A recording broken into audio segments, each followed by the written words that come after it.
அஸ்ஸலாமு அலைக்கும். நபி ஸல்லல்லாஹு அலைஹி வஸல்லம் அவர்கள் ஹாரிஸ் ரலியல்லாஹு அன்ஹுவிடம், ஹாரிஸே, நீர் எந்த நிலையில் இருக்கின்றீர் என கேட்டார்கள். நான் ஈமானுடன் இருக்கிறேன் என அவர் கூறினார்.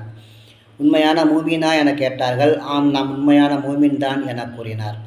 ஒவ்வொரு பொருளுக்கும் ஒரு அந்தரங்க நிலை உண்டு. உமது அந்தரங்க நிலை என்ன என கேட்டார்கள். அப்போது அவர்கள், நான் இரவில் விழிக்கின்றேன், பகலில் தாகித்திருக்கின்றேன், அதாவது நோன்பு வைக்கின்றேன். இன்னும் இறைவனுடைய அந்த அரசு என்னும் அந்த அரியாசனம் என் கண் முன்னால் கொண்டு வரப்படுவது போல இருக்கின்றது. இன்னும் சொர்க்கவாசிகள் சந்தோஷமாக உரையாடுவதையும் நரகவாசிகள் கூக்குரலிடுவதையும் என் கண்களால் பார்ப்பது போன்று இருக்கின்றது என நபி ஸல்லல்லாஹு அலைஹி வஸல்லம் என ஹாரிஸ் ரலியல்லாஹு அன்ஹு அவர்கள் கூறினார்கள். அதாவது சொர்க்க நரக சிந்தனை எப்போதும் என்னிடம் இருக்கிறது என சொன்னார்கள்.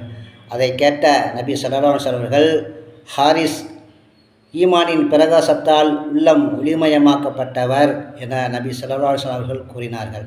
ஆகவே அத்தகைய நல்ல தன்மை உள்ள மக்களாக நாமும் இருந்து இறைவனின் அருளை பெறுவோம். அஸ்ஸலாமு அலைக்கும்.